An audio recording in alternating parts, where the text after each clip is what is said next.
5 cara.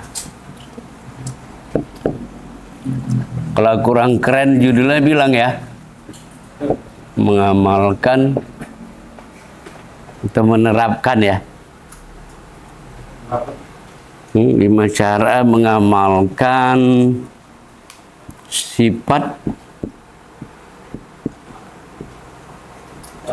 ma'ani. Nah, kira-kira begitulah ya. 5 cara mencari sifat ma'ani. Hah? 5 cara mencari sifat ma'ani. Mengamalkan, kita udah nggak mencari lagi, kita udah tahu gitu kan. Nanti simpan itu, ya kan, sebagai mukaddimah. Yang pertama, iya pasti kita kenal dulu ya, iya kan, kenal dulu sifat ma'ani. Kalau gitu, mengenal sifat ma'ani. Iyalah dia harus kenal dulu lah ya, sifat ma'ani. Ya, bikin di sini sifat ma'ani dalam sholat. Paham maksud itu kan? Kan sifat itu yang main tuh kan? Ya, sifat ma'ani dalam syair, dalam lagu ya, lagu. Yang keempat, sifat ma'ani dalam zikir tanpa huruf,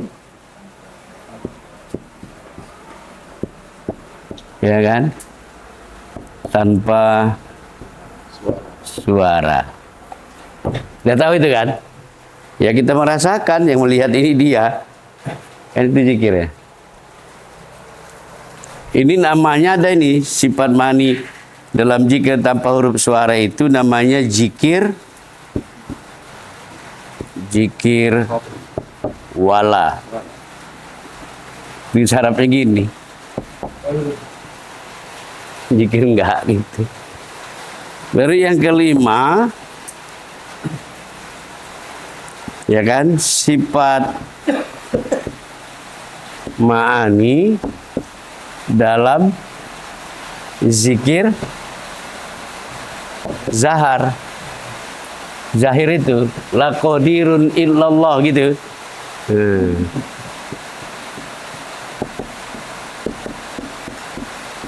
Ini contohnya. Sampai ini kepada sifat kalam. Bahan rujukannya mana ini? Dia lahir dari zikir la ilaha illallah. Tidak ada Tuhan. Jadi dia tidak ada kuasa, tidak ada ini gitu. Itulah dia melamalkan, dipandang-pandang untuk memahaminya.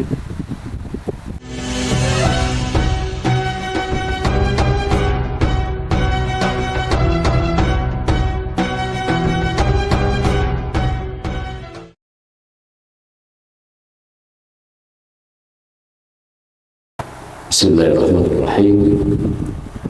Assalamualaikum warahmatullahi wabarakatuh.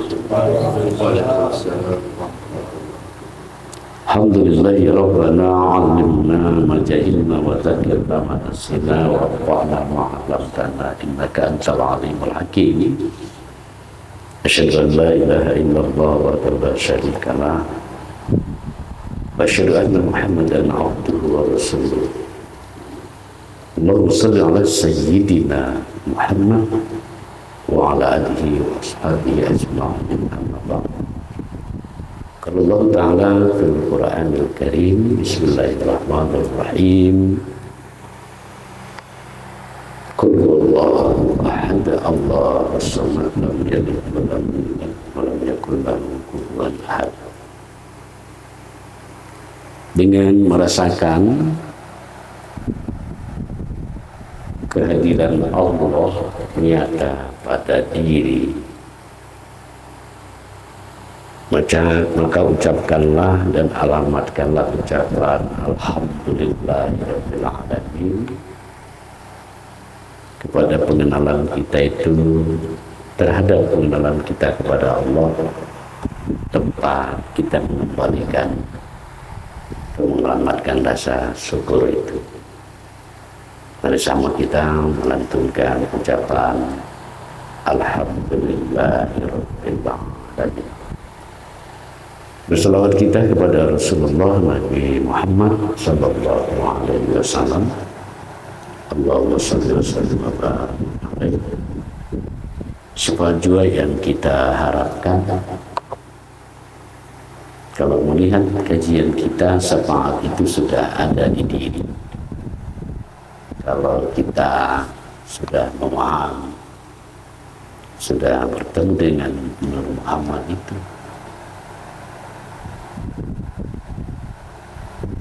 dan jadikanlah diri sejati kita itu adalah Nur Muhammad itu.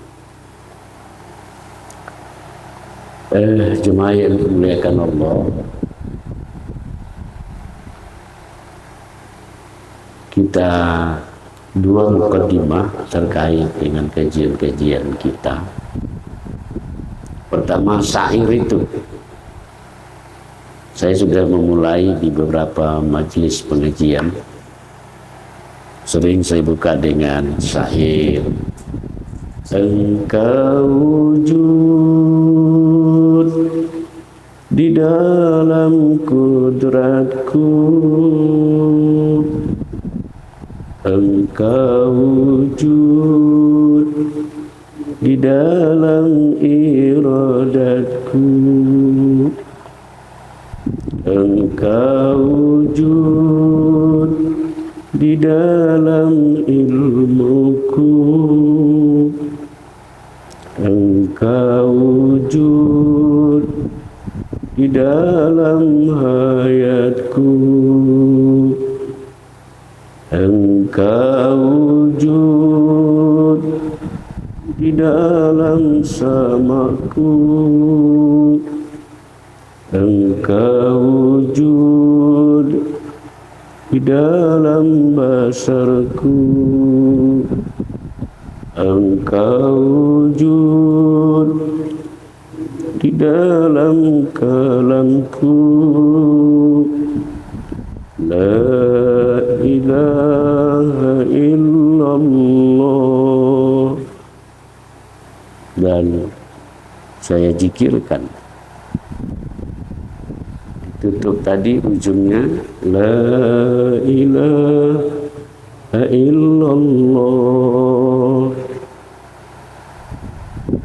Saya zikirkan la qadirun illallah, la muridun illallah, la alimun illallah, la hayyun illallah, la sami'un illallah, la basirun illallah, la mutakallimun illallah.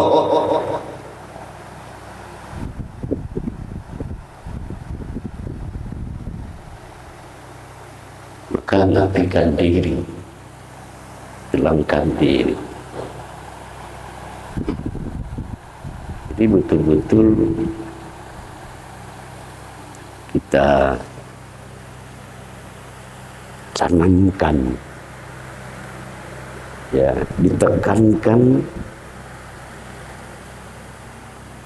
ke dalam qalbi yang paling dalam, ya. Tapi itu untuk diri sendiri, ya. Kalau di luar masyarakat tidak usah dirubah zikir itu, tetap la la ilah la la ilah la la ilah la la, tetap. Jadi kita untuk beramal sendiri begitu. La qadirun illallah. Allah itu tekankan, nggak ada kuasa terkecuali Kau ya Allah. La muridun illallah. Tekankan. Ya, karena memang beramal itu ada amalan umum, ada amalan ibadah. Jadi kawan-kawan bisa ingat, di dalam gerakan sholat sudah kita sampaikan, di dalam syair, dan malam hari ini saya tekankan itu. Ya. Karena Allah sudah ajari kita, la ilaha illallah, tiada Tuhan selain Allah, tak ada kuasa selain Allah, tidak ada kehendak. Itu tanamkan. Nah, sehingga di sini memang yang menonjol itu sadar ketuhanan itu dia.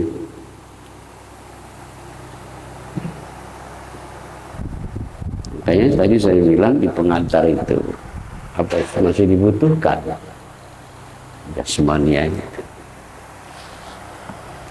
Nah, baik kawan-kawan sekalian, itu satu item Pak Jobis itu ditandai. Kita tetap mengulang kaji ya. Mari kita lihat, kalau sudah tertanam pengenalan itu di diri, suasana batin, suasana rohaniah, orang yang betul-betul ma'rifat kepada Allah Ta'ala itu, dia senantiasa melihat Allah.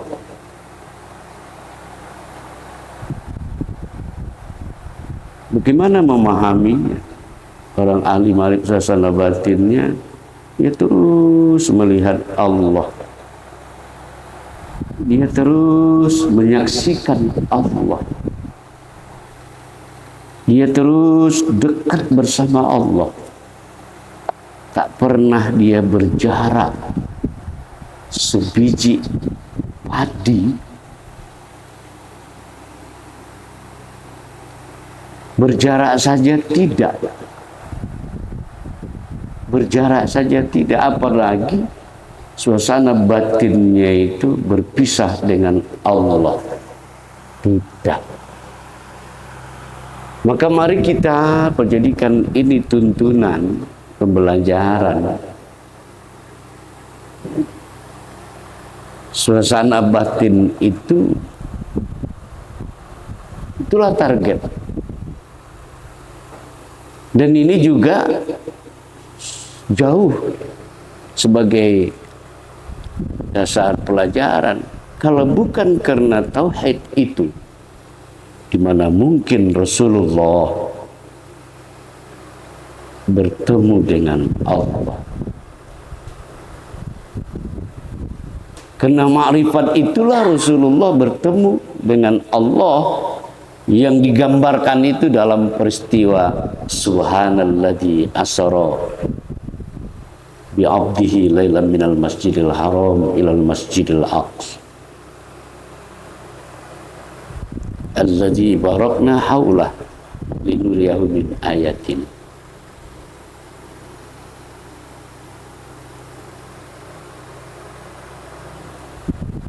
Nah, ini suasana batinnya. Saya berharap kalimat ini menjadi motivasi buat kita. Ya, orang-orang arif billah, orang-orang ma'rifat itu senantiasa dia melihat Allah. Karena yang melihat di diri dia itu Allah. Gitu dia. Ya, dia menyaksikan Allah karena di dirinya itulah yang dia saksikan. Jadi yang dia lihat, yang dia berjumpa dengan Allah setiap saat. Kenapa? Karena memang dirinya itu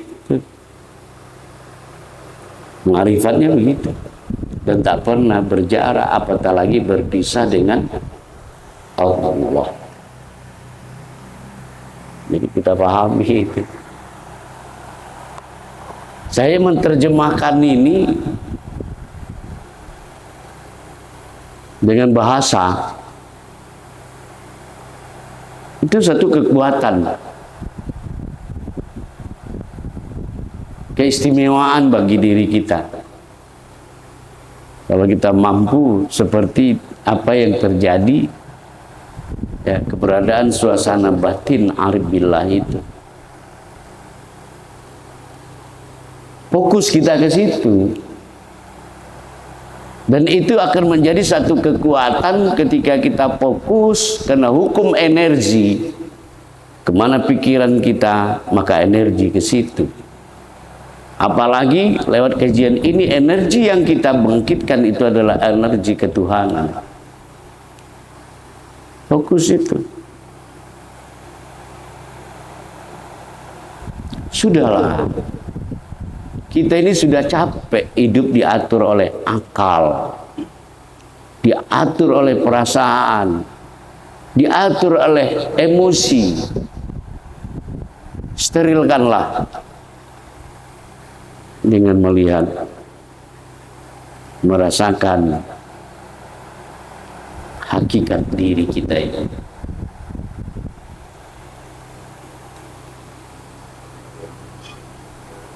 Maka kebiasaan kita tinggalkan. Keluarlah kita dari ego kita. Keluar kita dari egois kita. Keluar kita dari keakuan. Keluarlah. Karena itulah musuh yang paling tebal.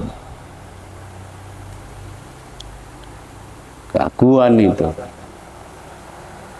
Karena keakuan itu isinya pikiran, perasaan, emosi itu. Dan saya ingin katakan itu bukan diri sejati kita. Kenapa? Karena dia berubah. Berubah-ubah. Maka cari yang di diri. Lewat kajian sudah kita paham, itulah diri yang bahagia.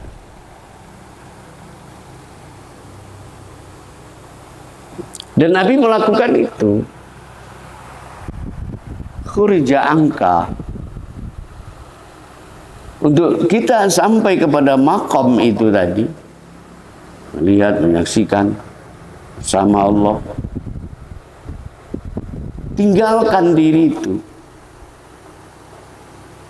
Dan Nabi Muhammad SAW dapat bimbingan itu, keep ya Muhammad, ana rabbuka yusalli, diam engkau ya Muhammad. Apanya yang diam? Egonya, keakuannya.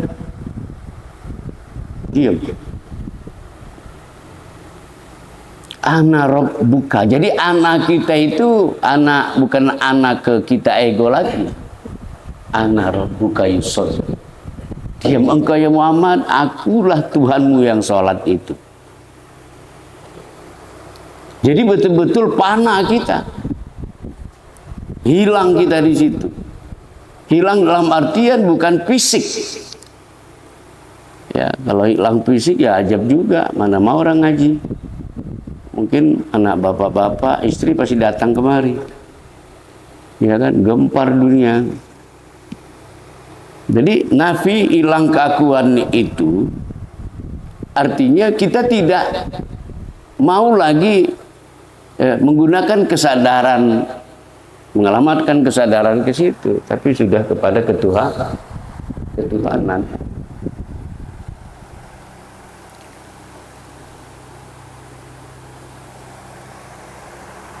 Ya.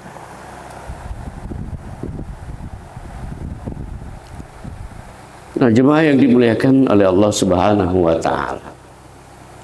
Jadi keluar dari diri ego. Ya, ditalak saja gitu. Kalau bisa dia talaknya jangan talak yang bisa rujuk gitu. Ya kan? apa namanya itu Pak? Arba'in kubro. Ya kan? Kalau talak satu kan bisa rujuk. Jangan. Nah, sudah tinggalkan. Kita nggak main-main lagi nih. Ya. Kita minggu yang lalu itu sudah bilang, kalau boleh saya bisikkan di anak pramuka, hasil bisikan sama Pak Hel sama sebelah apa sama hasilnya. Dalam kalimat kita tidak boleh mengaku Allah.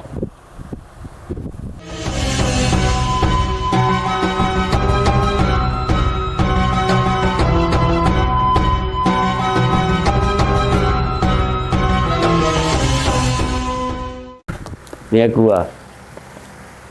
Dalamnya air. Kalau saya taruh ini di atas air laut, kan sama-sama air. Di atas air, sama-sama air, tapi terpisah kan? Terpisah ini kan? Terpisah. Kalau ini kubuka, menyatu nggak? Perlu lagikah air itu mengatakan mana ombak? Paham? Kata tauhid bermakna menyatu. Nggak mungkin ini bisa jadi, kalau andaikan ini warna putih, aku ingin ini warna merah, ku cari, katakan wantek, ku celup ini, baru merah. Ini tadi air itu. Lepas. Makanya tadi aku bilang, penting rupanya jasad ini. Dalam pelaksanaan kaji ya. Jangan pula besok nggak dikasih lagi makan ini. Kata Ustaz nggak perlu lagi nih, sakit mampus gitu. Mohon maaf bahasanya itu. Perspektif yang seperti apa gitu loh. Ya, dapat itu ya. Ini bukan ngajar, kita diskusi. Gitu.